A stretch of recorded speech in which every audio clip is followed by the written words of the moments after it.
आज मैं जहां हूं वहां पहुंचने के लिए कोई तो था जिसने मेरा साथ दिया।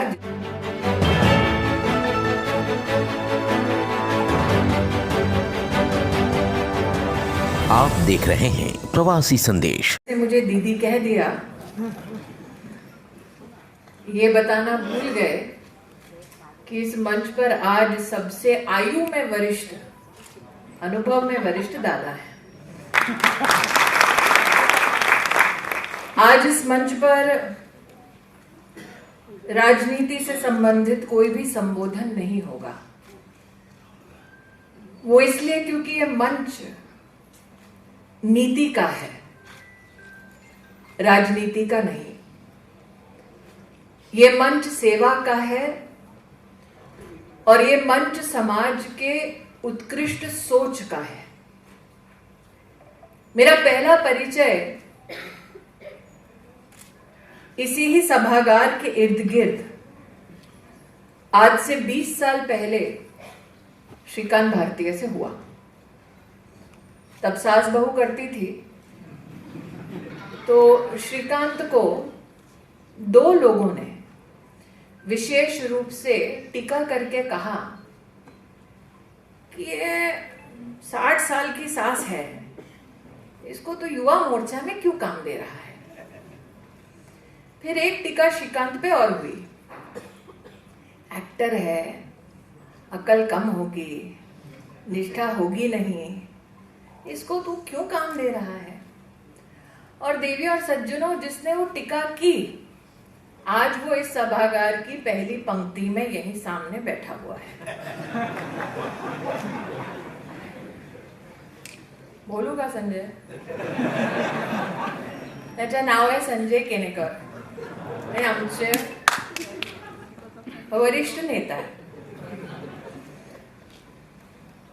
श्रीकांत ने आज से 20 साल पहले, क्या उम्र है मैं बोलूंगी नहीं, श्रीकांत ने उस वक्त कहा कि संजय मौका सबको देना चाहिए, फिर देखते हैं मौका पाने के बाद समाज को सशक्त करने के लिए ताई से कितना हो पाएगा, और जितना हो पाएगा अगर उस अध्ययन में हमसे कोई योगदान हो पाए, चाहे वो संस्कृति के विषय में हो, चाहे वो कला के विषय में हो, चाहे वो राजनीति के विषय में हो, अगर ताई अध्ययनशील रहेगी तो हम मदद करेंगे। 20 साल पहले उम्र मेरी तब 27 की थी। एक व्यक्ति का जो मुझसे कभी नहीं मिला, उसका ये विश्वास रखना कि समाज कल्याण के संकल्प के साथ अगर कोई व्यक्ति आगे आता है तो उसे कम से कम एक मौका देना चाहिए। ये संयम रखना कि भले ही हम किसी को जानते ना हो, लेकिन ये विश्वास उत्कृष्ट है अपने आप में कि आप अपनी कंफर्ट जोन से बाहर निकल कर आए और आप कोई योगदान देना चाहते हैं।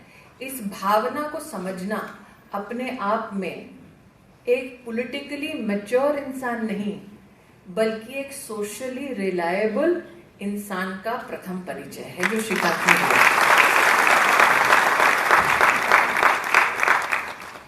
तब से लेकर अब तक भारतीय जनता पार्टी में संगठन की दृष्टि से, सरकार की दृष्टि से उत्कृष्ट कार्य करने वालों में से श्रीकांत भारतीय का नाम है। और 20 सालों के अंतराल में मैंने कभी भी श्रीकांत की किसी भी बात का विरोध नहीं किया, क्योंकि we have always met on the battlefield of ideas. और आइडिया जब तर्पण का आया तब दादा ने तो आज पक्षपात किया है, श्रेया को शीतल बोला है, तो मैंने बोला श्रीकांत को, ये ससुराल वालों में क्यों माहौल बिगाड़ रहे हैं। लेकिन on the battlefield of ideas Shreya और श्रीकांत का ये सोचना कि क्या हमने सामाजिक जीवन में इसलिए प्रवेश किया था कि सिर्फ राजनीतिक ऊंचाइयों को छुएंगे, या इसीलिए आज से 20 साल पहले, 25 साल पहले हमने संकल्प किया कि हमें सामाजिक कार्यों से जुड़ना है, ताकि जब हम ना रहें तब कोई तो ऐसा हो जो कहे कि आज मैं जहां हूं वहां पहुंचने के लिए कोई तो था जिसने मेरा साथ दिया, जिसने मेरा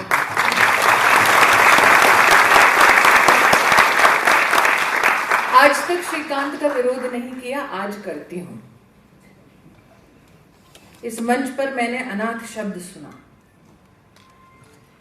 जिस धरती को हम जननी कहते हैं, जब तक उस धरती को जननी कहते हैं तब तक उस पुण्य धरती पर विद्यमान कोई भी व्यक्ति अनाथ नहीं हो सकता।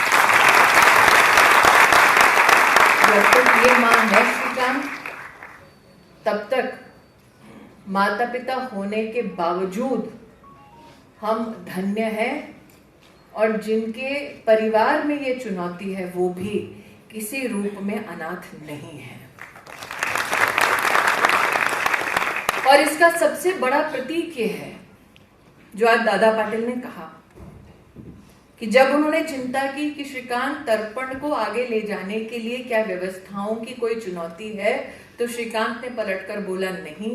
जब उत्कृष्ट काम करना हो, जब समाज कल्याण के संकल्प के साथ किसी की मदद करनी हो, तो भारत का ये स्वभाव है, भारत का ये संस्कार है कि कोई भी अकेला नहीं छोड़ा जाता। सब साथ मिलकर एक व्यक्ति, एक समुदाय की सेवा के लिए अपने आप को उपस्थित करते हैं।